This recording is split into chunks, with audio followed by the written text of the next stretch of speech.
ನಾನು ಹೇಳೋದು ಈ ಗುಂಡಿಯಲ್ಲಿ 15 ಗುಂಡಿಯಲ್ಲಿ ತೆಗೆದಾಗ ಒಂದು ಅಲ್ಲಾದ್ರೂ ಸಿಗಬೇಕಲ್ವಾ? ಆಯ್ತು ಮಾಡಿ, ಅದ್ರಲ್ಲಿ ಎಲ್ಲೋ ಒಂದು ಔತ್ಕೊಂಡಿರ್ಬೋದು ಅಂತೇಳಿ ಮಾಡಿ. ಈ 3 ತಿಂಗಳು ಅಂದಾಗ ಏನಾಗ್ತದಣ್ಣ, ನಾವು ಮೊನ್ನೆ ಧರ್ಮಸ್ಥಳಕ್ಕೆ ಹೋಗಿದ್ದೆ ನಾನು. ನಾವು ಯಾವ್ದು ರಾಜಕೀಯ ಘೋಷಣೆ ಹಾಕೊಂಡು ಹೋಗಿಲ್ಲ, ಫ್ಲಾಗ್ ಕಟ್ಕೊಂಡು ಹೋಗಿಲ್ಲ, ಕೇಸರಿ ಧ್ವಜ ಕಟ್ಕೊಂಡು ಕೇಸರಿ ಶಾಲ್ ಹಾಕೊಂಡು ಹೋಗಿದ್ವಿ.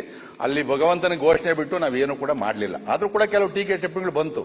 ಅಲ್ಲಿ ಹೋದಾಗ ಆ ಅಂಗಡಿಯವರು ಹೇಳಿರೋದು, ಯಾವಾಗ ಇದ್ರ ತನಿಖೆ ಶುರುವಾಯ್ತು ಆವತ್ತಿಂದ ಭಕ್ತರು ಬರೋದೇ ಕಡಿಮೆ ಆಗೋಗವ್ರೆ, ಖಾಲಿ ಐತೆ, ಭಯಭೀತರಾಗವ್ರೆ. ಇದು ಅಲ್ಲಿ ಮಾತಾಡಿರ್ತಕ್ಕಂಥದ್ದು. ಸೊ ಅದಕ್ಕೋಸ್ಕರ ನನ್ನದೊಂದು ಸಲಹೆ ಇರ್ತಕ್ಕಂಥದ್ದು, ಈ 3 ತಿಂಗಳು ಏನ್ ಹೇಳಿದ್ರಲ್ಲ, ಆದಷ್ಟು ಶೀಘ್ರದಲ್ಲಿ 15 ದಿನ 1 ತಿಂಗಳು ಟೈಮ್ ಬೌಂಡ್ ಕೊಟ್ಕೊಂಡು ಹಗಲು ರಾತ್ರಿ ಮಾಡಿ. ಯಾಕಂದ್ರೆ ಇನ್ನು 3 ತಿಂಗಳು ಜನ ಆತಂಕದಲ್ಲಿ ಕಾಯಂಥದ್ದು ಬೇಡ. ಯಾಕಂದ್ರೆ ಇದು ಬಹಳ ಸೂಕ್ಷ್ಮವಾದಂತ ವಿಚಾರ. ಗೃಹ ಸಚಿವರು ಅದನ್ನು ಸ್ವಲ್ಪ ಬೇಗ ಮಾಡಬೇಕು. ಆಮೇಲೆ SIT ಅಲ್ಲಿ ಆಯ್ತು, ಅದ್ರಲ್ಲಿ ತಪ್ಪಿತಸ್ಥರು ನಿರಾಪರಾಧಿಗಳು ಅಂತ ಆದ್ಮೇಲೆ ಅಲ್ಲಿಗೆ ಕೊನೆ ಮಾಡ್ತೀರಾ, ಇಲ್ಲ ಅಂತಂದ್ರೆ ತಿರುಗಿ ಇನ್ಯಾರೋ ಏನು ಹೇಳಿದ್ರು ಅಂತ ಹೇಳಿ ಅದನ್ನ ಮುಂದುವರ್ಸೋಕೊಂಡ ಹೋಗ್ತಕ್ಕಂಥದನ್ನ ದಯವಿಟ್ಟು ಮಾಡಬೇಡ್ರಿ. ಇದಕ್ಕೇನಾದ್ರೂ ಅಂತಾರಾಷ್ಟ್ರೀಯ ಜಾಲ ಇದ್ರೆ ನಿಮ್ಮ ತನಿಖೆಯಲ್ಲಿ ಗೊತ್ತಾದ್ರೆ ಆಮೇಲೆ ಯಾವ್ದು ಕೊಡಬೇಕೋ ಅದನ್ನ ಮುಂದಿನ ತನಿಖೆಯಲ್ಲಿ ಹೆಚ್ಚಿನ ತನಿಖೆ ಕೊಡೋದು ನಮ್ದೇನು ಅಭ್ಯಂತರ ಇಲ್ಲ. 3ನೇದು, ಇವತ್ತು ಬಿಜೆಪಿನವರು ಅಲ್ಲಿ ಹೋಗಿ ರಾಜಕೀಯ ಮಾಡಿದ್ರು, ಇದೆಲ್ಲ ಹೇಳಿದ್ರಿ.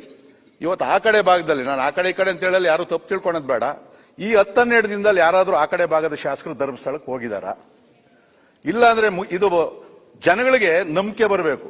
ಅಲ್ಲಿ ಮಂಜುನಾಥ ಸ್ವಾಮಿ ಕೊಲೆ ಮಾಡಿಲ್ಲ, ದೇವರೇನು ಅಪಚಾರ ಮಾಡಿಲ್ಲ, ವ್ಯಕ್ತಿಗಳ ಮೇಲೆ ಏನೋ ಐತೆ ಅದರಲ್ಲಿ.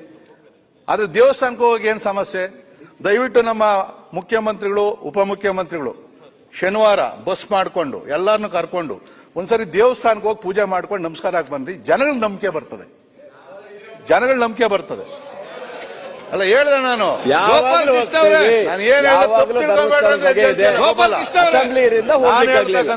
ಏನ್ ಹೇಳಿದ್ದಾರೆ ಈಗ ನಾವು ಬನ್ನಿ ಮುಗಿತಲ್ಲ, ರಾಜ್ಯಾಧ್ಯಕ್ಷರು ಎಲ್ಲರೂ ಹೋಗಿದ್ದೀವಿ.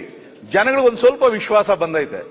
ಮುಖ್ಯಮಂತ್ರಿಗಳು ತಾವು ಹೋದ್ರೆ ಇಡೀ ದೊಡ್ಡ ಇಂಪ್ಯಾಕ್ಟ್ ಆಗ್ತದೆ. ದೇವಸ್ಥಾನಕ್ಕೆ ಹೋಗ್ರಿ, ದೇವ್ರ ನಮಸ್ಕಾರ ಹಾಕ್ರಿ, ದೇವ್ರಿಗೆ ಏನು ಅಪಚಾರ ಆಗಿಲ್ಲ ಅಂತ ಹೇಳಿದ್ರೆ ನಮಗಿನ ಜಾಸ್ತಿ ಹೆಸರು ನಿಮ್ಗೆ ಬರ್ತದೆ. ಆಯ್ತು ವಿಶ್ವನಾಥ್, ದಯವಿಟ್ಟು ಹೋಗಿ ಬನ್ನಿ ಅಂತಕ್ಕಂಥ ಒಂದು ಸಲಹೆಯನ್ನು ಕೊಡ್ತಾ ಇದ್ದೀನಿ. ಮೊನ್ನೆ ಸಭಾಧ್ಯಕ್ಷರೇ, ಕ್ಲಾರಿಫಿಕೇಶನ್ ಕೇಳಲಿಕ್ಕೆ ಅವಕಾಶ ಉಂಟಂತ ಹೇಳಿದ್ರಿ.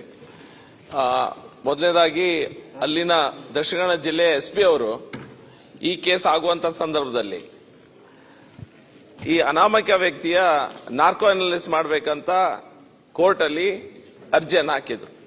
ಸೋಮವಾರ ಅರ್ಜಿ ಹಿಯರಿಂಗ್ಗೆ ಬರ್ತಿರುವಂತ ಒಂದು ಸಮಯ.